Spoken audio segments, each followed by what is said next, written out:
2023, Bola Tinubu is elected president of Nigeria, promising to tackle the nation's widespread insecurity and address two of its root causes, poverty and corruption. Christianity is facing an existential threat in Nigeria. Nearly 3 years later, international attention is back on the country, with the US launching strikes as a, quote, Christmas present, claiming Nigeria is failing to stop a genocide against its Christian population. But whilst the Nigerian government denies these claims, there's no disputing that wider insecurity is spreading. My guest tonight was once one of the president's fiercest critics, but now serves as his official spokesperson and special advisor, defending the president's efforts to renew hope for Nigeria. I'm Mehdi Hassan, and tonight I go head-to-head with Daniel Bwala. I'll challenge him on Trump's Christian genocide claims, the Nigerian government's failures to protect its own people, and whether President Tinubu profits from corruption. I'll also be joined by our panel of experts. Anu Adeoye, a journalist with the Financial Times, Aisha Osori, a lawyer and development expert with Open Society Foundations, and Tunde Doherty, chairman of the APC ruling party's UK chapter.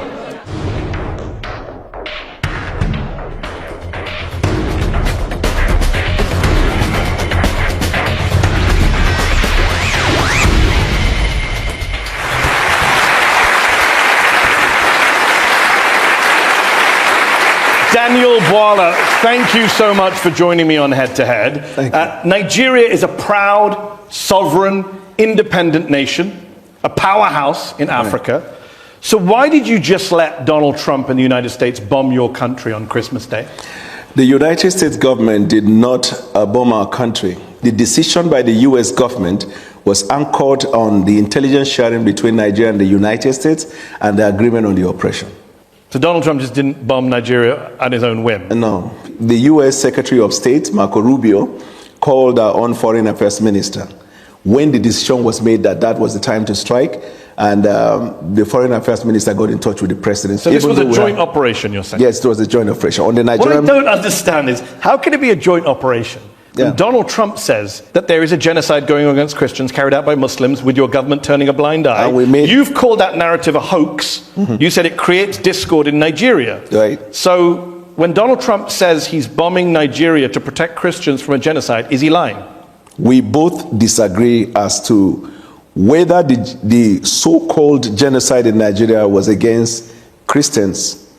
We believe that it is a targeted killing by insurgents, Boko Haram bandits, and all of these criminal elements against the people of Nigeria, Christians, Muslims, and those who have not identified with any religion. Donald Trump believed it is Christians.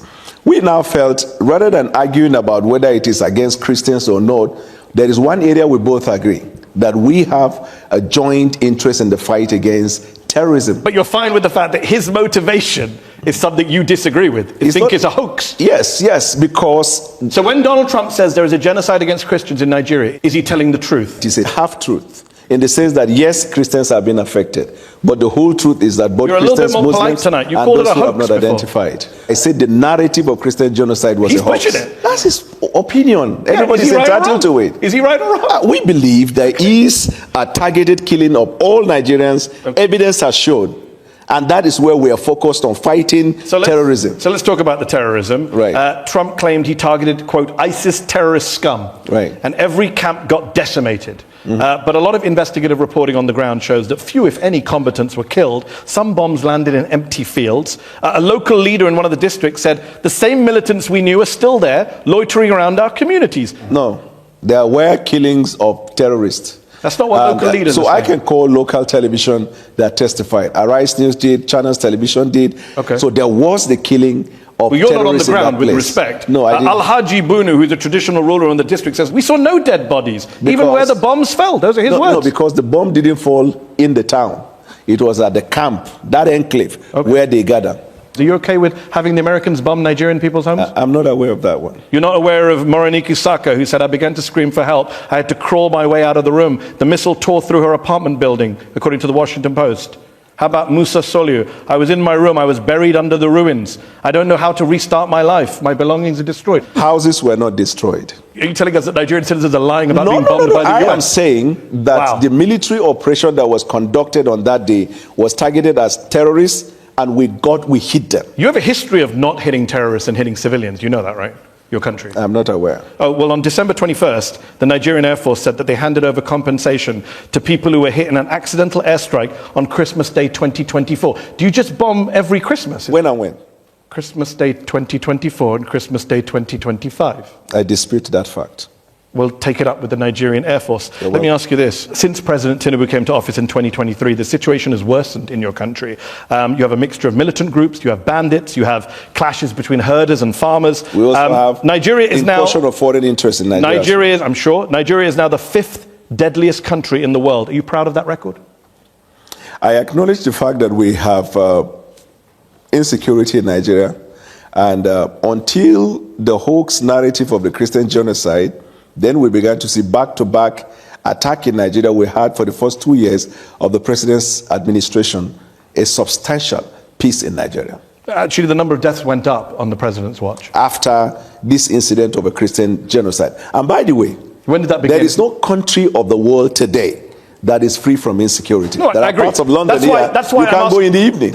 Okay, but we're not bombing London to root out militant training camps. But you have had so many of the bombing on behalf of the United Kingdom by the United States. Since you're making rather spurious comparisons. No, the context 11,000 people were killed in conflict in Nigeria in 2025. That is up from 8,700 in 2023. That is a 26% increase in the number of Nigerians killed since your party and your president came to office. That's a pretty awful record. It's awful. And we're fighting hard day and night. But that's one of the reasons why the president traveled to Turkey, where we had bilateral agreement to deal with insecurity. That's why we're cooperating with the United States of America. That's why we're cooperating with any country of the world. The reason is because since 9/11, terrorism is a global phenomenon. Agreed. And so every country is involved in it. But it's getting worse in Nigeria. That's the problem. I can't say it is getting worse. You just agreed with me when I gave you the numbers. No, I 8,700 killed in 2023, Right. 11,000 killed in 2025. That's getting worse. How many people were killed in the United States last year? In conflict-related violence, probably. So this is not a conflict. This is an act of terrorism. Okay. So how many people were killed in the United States in terrorism? It wasn't 11,000. This is part of what Donald Trump many years ago in his first term classified the Western media as what? Fake news. The reason is because context matter. This is not Western media. You right? are well this aware. Is not Western media. Yes, I understand. But this is the Armed Conflict Location and Event Data, ACLED, the most respected group that counts conflict-related violence around the world. Let me ask you, where there is a terrorist I could also attack, give you another source. Conflict? I mean, National Human Rights Commission. This is a Nigerian group. 2,266 people were killed by bandits or insurgents in the first half of 2025. That's more than were killed in all of 2024. You are failing. Amnesty International says you are failing at security. The numbers don't lie. It's unfortunate, and as a government, and it's getting worse. We're working day and night and it's to deal getting with worse. that situation. I don't agree to the fact that it's getting worse. How can it not get worse if more people die in 1 year than the previous year? Context matters. What's the context? The context is not getting worse. What? Yes. The context is not getting worse. The context is that it is not getting worse because you see, this is a water, right? Okay. If you have the water half, you could say half glass filled or half empty. Yeah. Isn't it right? Yeah. So the Western media always see Nigeria, Africa, and some of the activities in Africa as half empty. Excuse me. But we see it as half full because when we look at it, and when I say context matter, before the president took the oath of office, we knew the situation in Nigeria. And you made it worse. When he made the decision to take bold step to put Nigeria in better trajectory, we were well aware of the fact that it was going to incense lots of people. Okay. We are also You've aware. made your point. I get the glass half full. I get the context. I also understand basic mathematics. Let me ask you this. President Tinubu only declared a national emergency in November of 2025, brought in a raft of policy changes after Trump declared your country to be a country of particular concern for failing to deal with the threat of Christians. Does your government only spring into action when it is internationally shamed into doing so? Unfortunately for you, 6 months before that, we arrested the leaders of La Kurawa and Boko Haram. Some months before that, we killed a certain number of terrorists that the U.S. government, State Department, commended Nigeria. The U.S. You only brought in a national the emergency. U.S. Embassy celebrated the fact of the exploit of Nigeria before Donald Trump said that. But again, he shamed you, and you declared a national emergency. You didn't do it before he shamed you. We declared the national emergency 6 months before Donald Trump's statement. No, that's not true. The president it was in November of 2025. No. Much earlier, around I think April or May, the president declared national emergency on insecurity. But the actual national emergency was in November. How can it be let's actual? talk about, people can look this up. Let's talk about kidnappings. The world remembers Chibok in 2014, when 276 schoolgirls were taken by the militant group Boko Haram. Very little has changed, unfortunately, in Nigeria. Just last November, 250 students and staff were kidnapped from St. Mary's Catholic School in Niger State. 2 years into Tinubu's presidency, Nigerian research firm SBM Intelligence said, and I quote, "Nigeria's kidnap for ransom crisis has consolidated into a structured, profit-seeking industry." That's embarrassing for your country that you have a kidnapping industry. I agree with the fact that the insecurity associated with kidnapping has now become a crisis economy. But much more than that, I know of our government's effort in dealing with that insecurity. If you have a little understanding of the nature and the boundary and the geographical measurement of Nigeria and the tendency for insecurity to come in, then you will understand that we're fighting a hydra-headed insecurity situation. With respect to the kidnapping of children, the government has taken measures already. We've introduced what we call Save the School, where students and schools that are in remote places where there is no security are brought back into state capital where they get the education that they need. But Nigerian people don't believe you. 2 out of 3 Nigerians say that Where did you security... get that information? Africa Barometer. May of 2024, 2 out of 3 Nigerians say security agencies are handling the abduction of Nigerians fairly badly or very badly. 1 in 3 Nigerians say they personally know someone who's been kidnapped. Yeah, you have These are stunning statistics. Amnesty, Human Rights Watch have lined up to say that you have allowed impunity to flourish, you have failed to apply lessons from previous attacks, damning indictments of your security service. I put it to you, that's not what they said. That's not what Amnesty said? Yes. Amnesty... I've literally got the quote right here. Quote it. The authorities' failure has allowed impunity to flourish and the killings to spread to many parts of the country. Source. Amnesty International, February 8th, 2026. Well, I'm not aware of that one. You're not aware of that one? I am aware. I'm aware. At the weekend, you put out a video to music of you and a team researching and prepping for this show. And yet every time I've asked you something, you say, I'm not aware of that. What were you researching in that video? You're really funny. Let me tell you this. I'll ask you a serious question. Amnesty International, you asked me for a source, I read out the source. You asked me for a date, I read out the date. What's your response other than picking up glasses of water? No, Amnesty has a history of calling everything bad. Okay. I want to ask you, that's what every authoritarian government in the world has said. What is Amnesty's report about US? Bad. Not just bad, you didn't use the word bad, you read. Yeah, what very they bad. said. Governments who do bad things, they all criticize human rights groups. No. Yeah, they do. I do this that. for a living.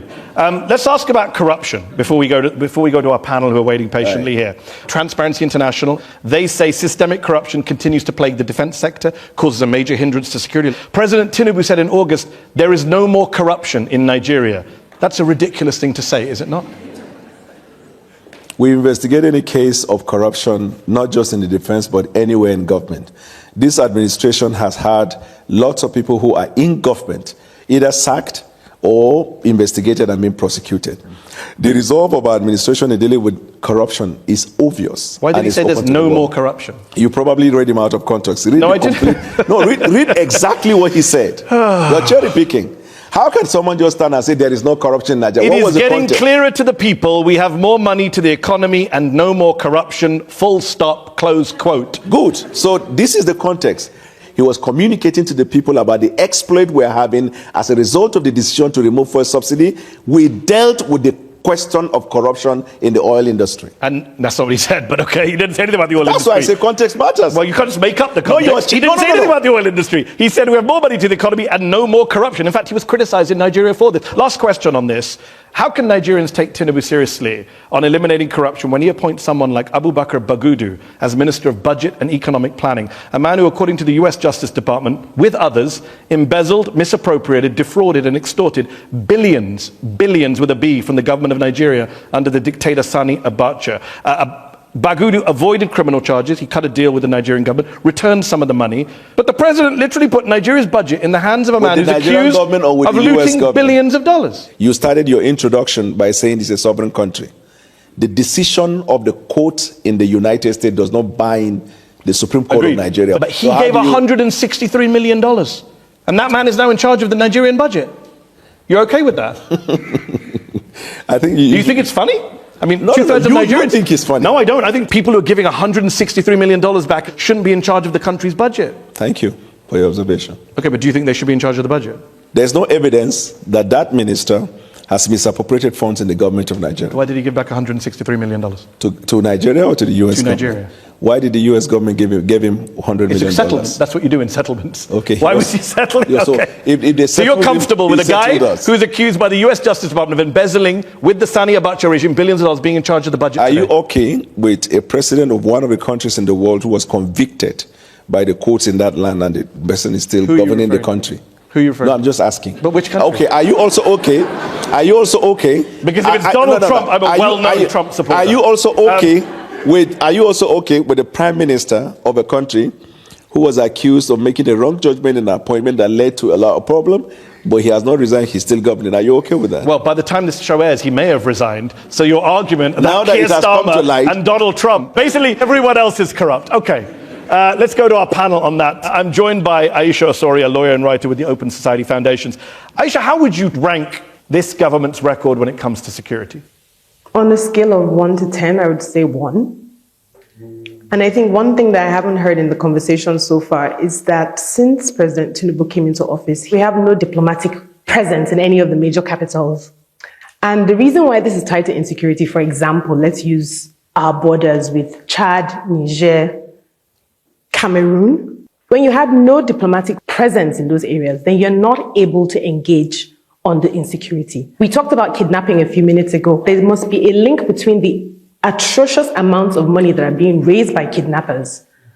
Over $1 billion in 2024, according to the ransoms. From ransoms. That must be what's fueling the insecurity. So there's a link between the kidnapping industry and the rising insecurity. So killing a bunch of terrorists while constantly there's a wave of terrorists coming in through the borders from Chad, from Niger. Again, another thing that's been alleged is that President Tinubu's bad handling of the coup in Niger, where he said we were going to attack them, was one of the triggers for these countries, Niger and Burkina Faso, leaving ECOWAS. I'm just saying all that is connected. Yes. So let me bring in Tunde Doherty, who's the UK chairman of the All Progressives Congress Party, the party of the president. What is your response to Aisha when she says 1 out of 10 security rating for your country? Definitely, what Aisha is saying, well, does not really have bearing. We have the diplomat that does fulfill the policies that of government. And in terms of the security situation we're talking about in Nigeria, it's not today's thing. And we must look at the solutions that this government has put into force. You find out that the security architecture in Nigeria has been changed. We talk about the collaboration between the government and the United States in terms of dealing with insurgencies right there and then. Because, you know, Nigerians don't manufacture most of this high-tech required equipment to deal with such situations. The president, the government, is really doing quite fantastic work in making sure that they fight these insurgents, collaborating with all factors or all countries that is ready to work with them. Let's bring in Anu Adeoye, a journalist for the Financial Times who recently covered Nigeria and West Africa. Anu, we can't talk about insecurity without also talking about the economy and the underlying social economic issues. Is the average Nigerian both safer and better off under President Tinubu? The obvious answer is no, right? And before I get to that, I want to talk to what Daniel said.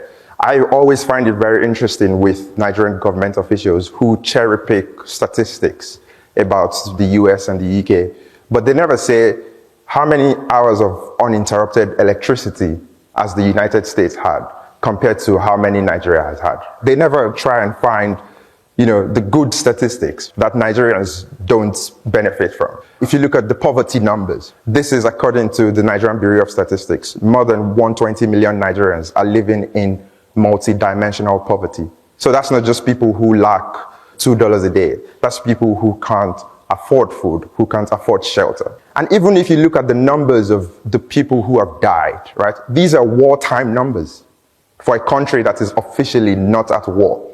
And so I think it's really, really difficult to make an argument and say, things are trending in the right direction. Casualty numbers, wrong direction. Poverty numbers, wrong direction. Right. We were very clear with the Nigerian people when the decision was made.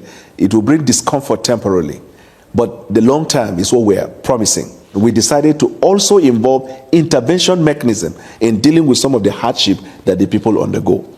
Now, when that decision was made in May 2023, it was hellish. But as I speak to you today, the numbers, the indices, and the stats are favorable to the economic reform that we have introduced. Our foreign reserve has increased substantially. Our net import dependency went down. Our export production capacity has gone up. Our naira is strengthened. We have provided opportunities for families who could not afford to send their kids to school to access grant and go and have their education, cost of fee, tuition fee, as well as the cost of living. You mentioned school. 20,000 schools in Nigeria have been shut in the last few months because of these kidnapping attacks. Correct. 18 million Nigerian school children are not going to school, according to the UN. That is the highest number anywhere in the world. Because Are you proud of that? No, I'm not proud of that because of insecurity. But the measures we're taking now, we're restoring them back to their schools. And some of them whose schools are located in places where there are no governed spaces, we're bringing them back into towns. So when you give out your stats or your opinion about an issue, also incorporate this fact so that the viewer will look at, yes, there is an obvious fact that because of the policy decision that it brought kind of untold hardship, but also we are making progress in this regard. So I agree with you. That's a fair point. We should look at things in the round, and you pointed out things you've done well. But then you need to do the same thing. Do you accept then that the poverty numbers are going in the wrong direction? Yeah, sure. It's like that's the crucial one for a lot of Nigerians. No, but numbers don't lie. 141 million people in 2026 are going to be living in poverty in Nigeria. Then I explain, 62% of the population. Then I explain to you why. Context matters. I agree context matters. It's a failure. What you did produced 62% in poverty. So the IMF, the World Bank, and the Brentwood, they have applauded the reform decision we took. Now, tell me one country of the world that will introduce that kind of reform, and there won't be consequential effect in terms of even in the United Kingdom, as we speak, there is a cost of living crisis. Are you aware? No, I'm not aware of that. Okay. Let me bring Anu back in from the FT. Is that a fair point that Daniel makes, that the IMF, the World Bank are praising what we're doing and actions have consequences? Yeah, look, I think ultimately those reforms had to happen, right? There was chronic mismanagement at the central bank. The government before the Tinubu government was an APC government, so it's the same party. So there's only so much blame they can pass around. Yes. This fuel subsidy, you had to do something. It was riddled with corruption.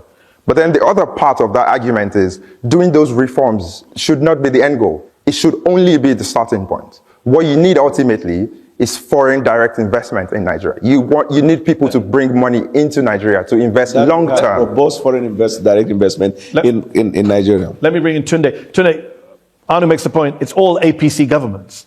So you can't really blame previous government. This is all your party has presided over the situation in Nigeria. Do you Definitely. That's why you have a president that is economically reliable to put the economy in the right trajectory. This is the first time you see people rushing to come and invest in Nigeria because of the key economic reshaping surgery that is taking place in Nigeria. So you can tell that Nigeria of yesterday is not Nigeria of today. We have to go to the break, but last word to Aisha. I think it's telling that we're talking about IMF and World Bank as if their approval is sort of a good thing. When we talk about the fact that we live in a neoliberal world, and we're talking about the same institutions that made forced structural adjustment programs down the throats of so many countries in Africa, Asia, and Latin America, we shouldn't be praising the fact that they think these reforms are good. But I put that aside. What do the average Nigerians think about their lives? All that seems to matter to the Tinubu administration and past ones is the approval of the West. And I think this conversation between you and Daniel bears that out. It's what the US says, it's what the IMF says, it's not what Nigerians say. Okay, so you see, you praise, just 1 second. We've got to go to the break. That's excellent, yes, excellent. Yeah. You praise the idea, you praise the idea of a Western institutions report about Nigeria insofar as the situation is bad.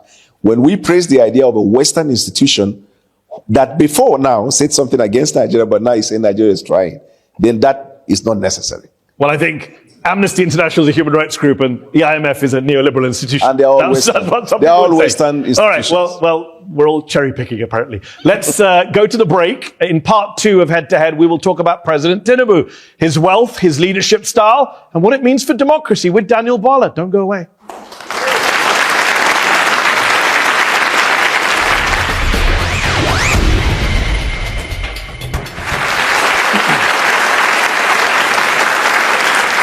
Welcome back to Head to Head on Al Jazeera. My guest today is Daniel Bwala, Special Advisor to President Tinubu of Nigeria. Let's talk more about your boss, President Tinubu. He's been on the political scene in Nigeria for decades, first as governor of Lagos and now as president since 2023.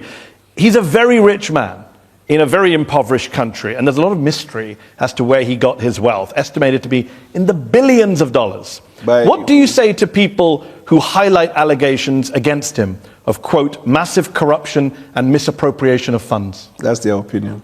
Actually, it's your opinion. In January 2023, you talked about the legal petition against him that involves, quote, massive corruption and misappropriation of funds. You were in the opposition and were very critical of his wealth. Exactly verbatim what I said, because what you just said is not a true representation. January 22nd, 2023, you said the petition against him involves massive corruption and misappropriation of funds belonging to the government of Lagos State, abuse of official office, conflict of interest. I'm glad you said the petition against him. Yeah, document that was taken to court. that you highlighted. I wasn't the one that went to court. And at that time, where was I? You were an opposition member. Thank you. So should we not trust you when you say things as opposition? What is the job of opposition? To oppose? Yeah, no, I'm glad you know it. For the sake of opposing? No, that's what you're adding. I mean, you didn't just say that. No, go to Westminster on Wednesday by 9 o'clock. Okay. You'll understand the job of the opposition. You can do whataboutism all day, that's fine. You also said that, whataboutism. well, you know what doesn't happen in Westminster or in the US Congress? I know what does happen. Well, I'm telling you what doesn't happen. Politicians don't accuse other politicians of setting up a militia. You said they also accuse the governing party. You said at the time. On mistake in judgment in appointing someone that eventually turned out to be somebody in the FC. Yeah, if you think that this is comparable to Starmer and Mandos said, good luck to you if that's your defense tonight. You said at the time that Tinubu started a militia to sway the election corruptly and that they even threatened you. So how can we take anything seriously you say tonight in his defense? Your opinion, Nigerians. So my opinion is your opinion. Sorry, Daniel, it's your opinion. That was litigated in Nigeria to conclusion, and then as a country we moved on. We are more interested about the deliverables that we have for the Nigerian people, and we look for opportunities. Nigerians are very concerned about corruption, and Tinubu, you said this. Tinubu and his people created a militia. This is the first time in the history of Nigeria we've seen a political party creating a militant arm leading to election. Your words, January 2023. Context is everything. There is no context. I'm coming. You are quoting the things I said when I was in the opposition. And I understand that's uncomfortable for you, but no, you did say them. If you want to disown them, that's fine. for you to ask anything I've ever said. So does he have a militia that tried to kill you? He doesn't have. I never said he tried to kill me. I myself have received threats from him and his camp. Your words. I never said that. You didn't say that at a press conference on January 22nd, 2023. You're just denying. I never said that. Who said it then? A lookalike? No, I don't know what you meant by that. I know I complained at the time. You said about the conduct of election. It is not my fault that I am able to recall your words in a way you can't. But it will be your fault when you read it out of context. Yeah. If we go home late tonight, context. Yes. Tinubu and his people created a militia. This is the first time in the history of Nigeria we've seen a political party creating a militant arm and leading to election. He advised his people should grab by all means necessary the process leading to elections, that they created this militia shortly after that. We have seen violence in Nigeria, and I myself have received threats from him and his camp. Tinubu never created a militia. Tinubu is one of the foremost politicians in Nigerian history. Tinubu and his people created a militia. Who said those words, Daniel? Tinubu has helped in strengthening democracy in Nigeria. Tinubu and his people created a militia, Daniel. Who said those words? Tinubu brought in leadership skills into governance. Tinubu and his people created a militia. Who said those words? Tinubu and his people never created the militia. So why did you say they did on January 22nd, 2023? I never said that. Let's keep going since you're denying words that came out of your mouth. Let's quote some other folks. The Organized Crime and Corruption Reporting Project named President Tinubu a finalist for the 2024 Corrupt Person of the Year award. According to a 2025 poll, 2 out of 3 Nigerians think the president and his team are involved in corruption. That's a statement from drunken people. Next question. 2 out of 3 Nigerians are drunk. No, start with the first one. What would you say the first time? The first one was the OCCR reporting project. They are the drunken people. Okay, what about the Nigerians? Are they sober? Are 2 out of 3 Nigerians sober when they say your president and you were involved in corruption? Nigerians are entitled to hold and express opinion. Yes, it is in our constitution. The fact that you express an opinion does not substantiate that opinion. I agree, but that's their opinion. You accept that 2 out of 3 Nigerians think that your government is corrupt. I will be happy if you can tell me a finding of court that says Tinubu is corrupt. Well, what's interesting you should say that, because a lot of Nigerians have reason to suspect that his wealth was built on illicit activity. A lot of English people have complained about the Prime Minister. You can a talk lot about of Americans have all night long, There is but it no has no country relevance. of the world where the people aren't complaining about their leaders. All right. That's how I love it when democracy you is set these fashioned. challenges. Can you find me a country in the world where the sitting president, the US government seized $500,000 from one of their Chicago bank accounts after investigators found probable cause that the funds were proceeds of drug trafficking, specifically heroin. Tinubu gave up the money in a settlement. He was never indicted of a crime. But when a US judge last year ordered the release of all of the documents by the FBI, Tinubu went to court to prevent it. What does he have to hide? The minute a matter is taken to court by right, you have the right to send your lawyer. The fact that you send a lawyer to defend your matter or to go against a motion that is filed before the court is not a conclusive proof of acceptance of the But he's fact obviously got something that to was taken hide. to the court. He gave up $500,000, which were probably the proceeds of drug trafficking. I'm glad you used the word probably, but it is not. Go ahead. You said in 2022 that this drug case, quote, conclusively concluded not in favor of Bwala because he had to forfeit that money. There is still a cloud around drug-related activity. Cloud. Yeah. Not a conclusion. Okay, so the cloud's still there for a lot of Nigerians. No, the cloud is no longer there. How did it disappear? Because the Nigerian people have moved on with the president. Who said they moved on?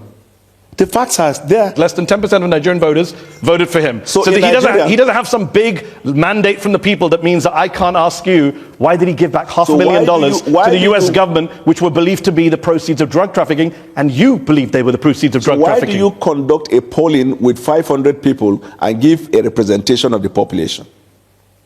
You're now questioning all polls. Is that your defense? No, I just said the point. You heard me well. Well, you don't trust the Nigerian people. This I idea trust the Nigerian people. This idea of drugs and narcotics is a terrible case all over the world. And if someone has that questionable character and is elected as president, what it means is that it will embolden people who are into those activities. That is why this person has to come out clean. You said those words. If somebody has that, thank God he doesn't have. How do we know he didn't come out clean? You said he has to come out clean in 2022. Okay, let me put it this way. This fact Yeah. was litigated. No, it wasn't. This fact was litigated in the Nigerian court, and the apex court of the land, the Supreme Court of Nigeria, whose decision is not appealable to any court outside Nigeria, held that this case has not been established against him. Your words were that there's still a cloud around them because it was not conclusively My concluded word in and favor the judgment of the Supreme Court, which one is relevant? In the Constitution of Nigeria, all the decision of the Supreme Court bind all authorities and people throughout the Federation. That's what matters. The fact that he had laundered drug money, most likely in his US bank account, is not an issue for you now. It was an issue for you a few years ago. It's suddenly not an issue when you go to work for the man. How convenient. The court has held the allegation that was put up in the petition against him could not be Well, substantiated. the US hasn't held that. And in fact, the US court tried to release all the files, and the president rushed to stop them from doing that. Innocent people, is And that what they do? stopped them from releasing Is innocent What people? stopped them from releasing It's it? ongoing in the courts. I'm glad you said ongoing. But do So let's innocent- wait until when it's... Do innocent people try and stop files from being released about themselves? Yeah, sure. Okay. I'm sure the Nigerian Yeah, people do that. privacy. Do you... I'm coming. If a case is taken to court against you, even when you know you are not liable, will you be comfortable that the order of court will permit the release of privacy issue relating to you? Yeah, if people think I have drug money in my bank and I don't, then yes, I would do everything I can to. Unfortunately, people do not. Tinubu is not just super rich. It's what he does with his wealth.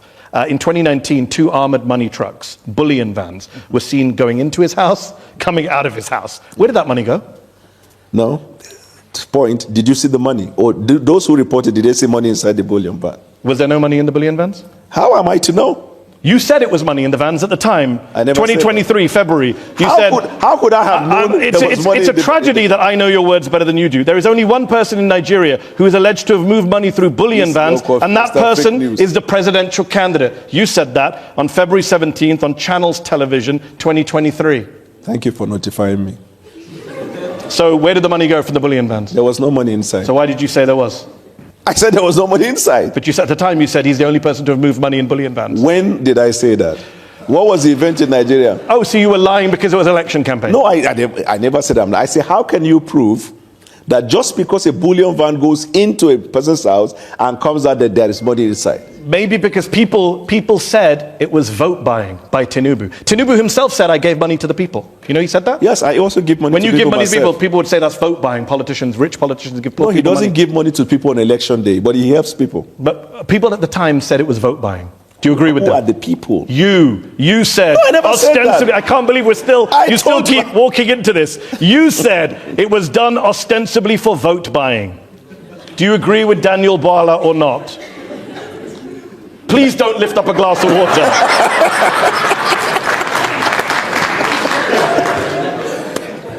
On the eve of the presidential elections, 2 cash-laden bullion vans, your words, were seen on the premises, which was ostensibly for vote buying. Your words, January 22nd, 2023. Have you just disowned everything you've said in order to work for this president? I'm coming. What you just said now, I want to put it on record, on my own honor. That's not what I said. So far you've denied 2 things. This one I said, that's not what I said. Before you said it too. Let me just keep count. Let me tell you what you do. You will have an idea of a phrase or a word in a sentence. They coin the other part of it to project what you want to push out. No, I read the entire sentence to you. No, but that's wrong. No. Let's read it again. Wrong. On the eve of the presidential elections in Lagos, 2 cash-laden bullion vans, your words, were seen on his premises located on 26 Borderland Street, which was ostensibly for vote buying. Your words. You can just say I don't agree with what I said, then I was lying for political I don't agree with what you said, yeah? No, with what you said. In fact, in 2023, you said that he bought his election. Did he buy his election? At the time, I thought. But when it was litigated in court, the court found out he didn't. So you thought he was vote buying, and now you don't. You thought he bought his election, now you don't. In fact, you said it was so corrupt, the 2023 election, Tinubu's win, you said that you couldn't eat food for 3 days. I never said that. Where?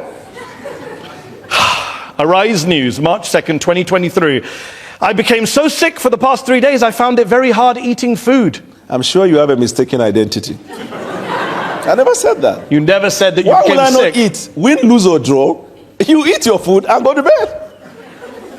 I'm going to spend a lot of time enjoying social media after this show is done Go and ahead. aired. Yeah, well. Let's turn to our panel, who are waiting patiently once again. I'm joined by Anu Adeoye, a journalist for the Financial Times who's covered Nigeria. Anu, we've talked a lot about President Tinubu and the allegations of corruption, including from Daniel Bwala, which he's now pretending he didn't make. Allegedly, okay. You recently described him as a wily political tactician. How does he wield power? Daniel and others have accused him of vote buying in the past. How does he wield power in your view? Yeah, I mean, I think you need to understand the context of Nigerian politics, right? And this isn't specifically about Daniel, because he used to be in the opposition, now he works for the president in the APC. Well, he used to be in the APC, then he was in the opposition, now he's back in the APC, and he doesn't remember anything he said when he was in the opposition. And I think the crucial context here is Nigerian politics is ideology free. Yes. Right? There's no left or right, as it were. It's mostly, unfortunately, about, people call it stomach infrastructure in Nigeria, and self-interest. And ultimately, if you're someone like the president who, for all his many faults, I think is someone who sees Nigerian politicians for what they are. They are self-interested people. And if you can tap into that, it's very, very easy to get people to come on side. I have a question for Daniel, right? Like, what made you from saying all of those things that you now disavow? What was the grand vision that made you decide, I want to work for this guy? First of all, I left him after the primaries because he made a choice of a Muslim ticket. And I thought at the time that would be injurious to the interests of the Christian minorities. I made that decision. And I campaigned against him. And after the election, for the next 1 year, I was critiquing policies of the president. But I saw from January right up to December how this president patiently introduced policies and continued to engage Nigerians across all platforms in a bid to push Nigeria forward. I became impressive about it, and I made a choice to do that. Just in the same way that Mehdi Hassan has worked with BBC, I worked with Sky News, then with MSNBC, and then back to Seteo. Evolution of people's life. The worst analogy Evolution I've of people's ever life. heard in 14 years of doing head-to-head. What are you talking about? Somebody changing their job from one company to another is not the same as you saying he's a corrupt man who created a militia, bought an election, and now I work for him, and I only said that stuff because it was the opposition. All of the things you said, you couldn't substantiate them. I substantiated all of it. No, you have not. Let's go to Aisha Osori from the Open Society Foundations. Aisha, in 2023, on the eve of the presidential elections, you wrote an article calling Nigeria a competitive authoritarian state that barely qualifies as a democracy. What do you mean by that, and what role has President Tinubu played in making that better or worse? Well, he's done nothing to make it better. Definitely, our democracy is a lot worse off in 2026 than it was in 2023. How so? Well, for one thing, we had a stronger opposition in 2015 when the APC came in, but thanks to President Buhari and now President Tinubu, we have 30 out of 36 states are now APC, which is not necessarily a good thing because that means we have no opposition. PDP, the People's Democratic Party, has been virtually destroyed. The Labour Party has been destroyed. We literally have no political parties anymore. Another thing that we don't have is any separation of powers between the legislature and the judiciary. Tunde Doherty is here, the UK chairman of the All Progressives Congress Party, the president's party. Aisha says that your party is turning Nigeria basically into a one-party state. I disagree with her. I want people to know something about President Bola Ahmed Tinubu. Before the man comes to government, he was an accountant. He has a very high-paying job. He was working with Mobile before he became and before who did he he came work to for politics. Before Mobile? He said he worked for Deloitte. Yes. He made a lot of money from Deloitte, he said. Yes. Deloitte says they have no record of him ever working for them. If you know him, before he came to politics, he's such a very generous, very rich man. Before he came into politics, Deloitte say they have no record of him working? You remember he was a senator. Tunde, why does Deloitte say they have no record of the man working for them? That is not the right thing because there are oppositions working against to bring the man down. But I can tell you, Deloitte is part of the Nigerian opposition. No, you can't, because all of these things emanate from the opposition point of view to bring the man down. But they have forgotten this man is the symbol of Nigerian democracy that we have today. He fought the military to the standstill during a Adeko period. He made sure that there's no politician in Nigeria today that will say he did not have a Tinubu tonic in his political stability in Nigeria. Before we go to the audience, I've been waiting patiently here. As a fact check, Deloitte denied that they said he never worked for them. Go ahead. Okay. You have said in the past, I don't even know why I'm bothering. That when was this man born? We don't know where he was born. He doesn't tell us anything. You complained about this. Now you work for him. Has he told you his birthday? If you don't know when someone was born, first of all, he must have been born before me. I guess you know that. And secondly, my not knowing when he was born, does that have a consequential effect on his birth? You said it did at the time when you raised it as an issue. Does it have a consequential effect on his birth? And do you now know where he was born? I don't know. Still? Okay. Let's go to our patient audience here in London's Conway Hall. Let's go to the lady here in the front row first. In 2023, President Tinubu promised Nigerians constant electricity within 4 years, saying Nigerians shouldn't vote for him if he failed. Yet the national grid has suffered repeated collapses, including twice in January 2026. What is the government doing right now to stabilize the grid and improve reliability? Yeah, the government has actually strengthened the partnership between the private sector and the public sector. You should know that we took up reforms in the power industry that has allowed the private sector to be fully involved. Some of the state governments have even reached an agreement where they have off-grid and they run their own electricity company in their respective states. So the progress is being made, and I can assure you by the end of this first time, you would have seen very obvious change that you'll be happy about. Should people not vote for him if the electricity situation continues to be bad? That's what he said. They will make the decision when that comes, when that time comes. Okay, let's go back to the audience. Let's go to the gentleman there with the hat. Yep. Why should young and emerging Nigerian politicians believe that merit and not connection or lobbying determines their political relevance in the Nigeria of today? I can tell you that lots of young Nigerians are excited by the prospect of the renaissance in terms of growth, development, and opportunity that the Nigerian government and its policies has provided for them. That's why you see lots of them, they are sending remittances. Some of them are even coming to invest in the tech industry. So Nigerian people understand that in this administration, only merit. The president doesn't need to know who you are. If you have the right idea, that administration will provide the enabling environment for you to thrive. Daniel, an overwhelming majority of young people see their country moving in the wrong direction in Nigeria, 91%. What is the source? The Afrobarometer survey from last summer. I question the authenticity of that report. Do you still think this government is a nepotistic government? No, it is not. You said it was in the past. And I'm now saying it is not. Okay, let's go back to the audience. Yes, woman in the third row there, yes? I was delighted to hear that you said that you have rid the oil industry of corruption. Given that fact, why is it that you allowed the oil companies, the oil majors who've been working in the Niger Delta for the last 70 years to exit without dealing with the corruption pollution problem that has riddled the lives of Niger Deltans who are paying the cost, but without the companies being made to foot the bill? Yeah, so all the foreign oil companies that invested in Nigeria, they did so based on the agreement they have with the government. When this government came on board, we introduced reforms, including in the energy sector.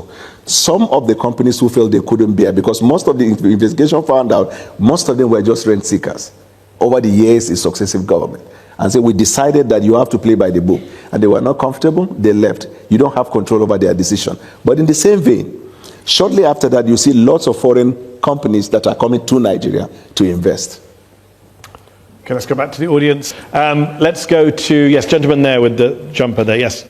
The current chair of the Independent National Electoral Commission, Professor Joash Amopitan, made some disparaging and stereotypical remarks about the Hausa Fulani people of northern Nigeria, specifically the Muslims. Do you think he is morally justified to continue occupying such a sensitive position, given the kind of remarks he made? My apologies to you for if such a statement was made to any group at all in Nigeria. It is not acceptable. This government promotes tolerance, amongst Nigerians. We also understand the need for the president and the federal government to avoid interfering on institutions of government. I will be happy to follow up with this point you've raised, if at all such a thing happened. All right, I'm going to go to the lady at the back. Yeah. You've been on different sides of the political spectrum over the years. How do you personally decide when to change your position? And how should the public make sense of that without us losing trust in you? Yeah, politics is dynamic. It is anchored on both national interest and personal interest. And when you make a decision at any given time, there must be a factor. What led to your decision? And in this case, I told you I made the decision to leave the president because of the Muslim ticket. And after the election, we're now going to governance. I see the president introducing reforms that were necessary for the growth of Nigeria. I made a U-turn to support him. I think that is the basic component of a human being, your ability to decide otherwise if you feel the facts are there. Facts can change opinion. And in this case, facts change my opinion. Isn't he running on a Muslim ticket next year? Whatever he decides, I will trust his judgment, because after he made the decision, we do not see as evidence the maltreatment or disenfranchisement of the Christian minority. Okay. Let's take a last question. Gentleman in the second row, you've been waiting a while. I wanted to ask about vigilantes, because if we look at rural communities across the country, often they are the main security providers. So how exactly is your administration working with them to enhance community protection in rural communities while minimizing abuses of power? The president has encouraged the governors to continue to participate with law enforcement in their state, so for training, for intelligence gathering, and in some limited cases for them to form a community vanguard. Most of these states where you see these skirmishes or problem in the past, those ones have stopped. What we are now seeing as insecurity is insurgency, terrorism, and Boko Haram. And once it is a terrorist activity in any country, just like in NATO, they say attack on one is attack on all. When it becomes terrorism, then it is the responsibility of the entire nations of the world to fight that, and not to be doing blame fixing. Last question from me, Daniel. I know you don't trust any polls, but most Nigerians, I think, would agree. The ones that are in your favor, of course. But most polls show that Nigerians are very unhappy with politics, with the government, with the establishment. They're very unhappy about corruption. President Tinubu campaigned under the slogan, "It's my turn," which many critics would say is symbolic of the Nigerian establishment, that people just hand out jobs between themselves. You said in 2022 that Tinubu made the presidency about himself when, quote, "It's not about the people." Can we end the show in agreement that what's happening in Nigeria right now is not about the people? After he won the election, he made it clear by his conduct, action, and executive act that it is about the interests of the Nigerian people. But he ran on, "It's my turn." Should really run He actually did not run. It was a statement he made before the primaries. Your facts are not correct. You criticized him for it, Daniel. Yes, and I changed my mind. Do you change your mind in life? I do change my mind. Remember, I moved from the BBC to Sky to MSNBC. Thank you. On that note of agreement, we will have to leave the show there.